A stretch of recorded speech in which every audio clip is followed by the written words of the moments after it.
என்ன சொல்லி வந்தீங்க? நாங்க வந்தா முதல் கையெழுத்தே நீட் இதுன்னு. இதையும் நம்புனாங்கல்ல. இந்த கூட்டணி கட்சிலாம் இருக்கு பாரு, லகுடப் பாண்டிகள். யாராவது கேட்கணும்ல, ஏங்க எப்படிங்க ஒரே கையெழுத்துல போடுவீங்கன்னு? இல்ல அந்த நேரத்துல யாருமே கேட்கல பாருங்க. அல்ல அந்த ரகசியம் உதயநிதிக்கு மட்டும் தான் தெரியும்னாங்க. அவரும் இத சொல்றேன், அத சொல்றேன்னு அவரு 2024 தேர்தலுக்கு முன்னாடி. எல்லோரும் நீட்டை எதிர்த்து போராடுவது தான் நீட் விலக்கு ரகசியம்னாரு. ஞாபகம் இருக்கா?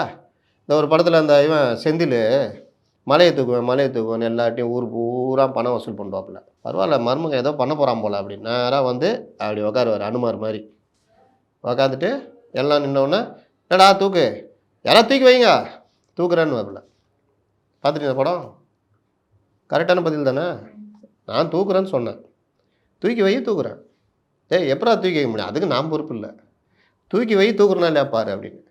"பரவால்ல. தெளிவான ஆள் தான்" அப்படின்னுவாங்க. அந்த மாரி நீட் விலக்கு என்ன? எல்லாரும் சேர்ந்து போராடுனா நீட்ட விலக்கலாம். அதான் நீட் விலக்கு ரகசியமா. அவரு கொஞ்சம் கூட கூச்ச நாச்சம், கொஞ்சம் கூட வெட்கப்படல அந்த வார்த்தைக்கெல்லாம்.